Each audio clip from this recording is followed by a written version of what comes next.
Bonsoir à tous et bienvenue. Aujourd'hui, nous allons parler du cas de Lewandowski qui sera indisponible face au Real de Madrid. Quelle grave nouvelle parce que franchement, il faut être honnête, sans Lewandowski et avec Lewandowski, ce n'est pas pareil. Même si Ferran Torres, il a fait des performances incroyables jusqu'ici, c'est pas la même chose. Et là, il se blesse au pire des moments puisque la fin de la saison est proche.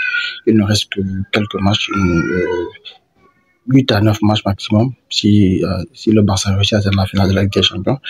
Ce qui n'est pas encore sûr avec Ferran Torres devant, c'est pas évident parce que c'est un gars, peut-être cette saison il a marqué des buts, il a fait des performances, tout ça, mais quand il s'agit de rater des occasions, il est le champion mondial. Et c'est ça le problème, c'est la plus grande inquiétude pour moi. Et au-delà de lui, il y a aussi Baldé sur le couloir qui ne sera pas aussi disponible, que ce soit face au Real de Madrid et peut-être même pour le match aller face à l'Inter. En tout cas, c'est pas mal d'inquiétude quand même.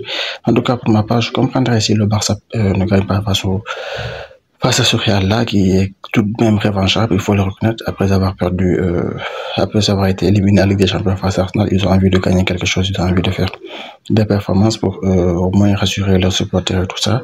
Donc, ce n'est pas du tout évident et ce qui est sûr, on va voir face au Real comment ça se passe. Si ça se passe bien, peut-être qu'il y aura un petit plus d'espoir face à l'Inter aussi, mais là c'est un signe en fait. Il faudra que le club renforce son effectif pour la saison prochaine pour ne pas refaire ces mêmes erreurs là parce que franchement les blessures on ne sait pas quand ça peut venir et ça peut venir à tout moment et voilà, faut qu'on travaille sur cela pour la saison prochaine.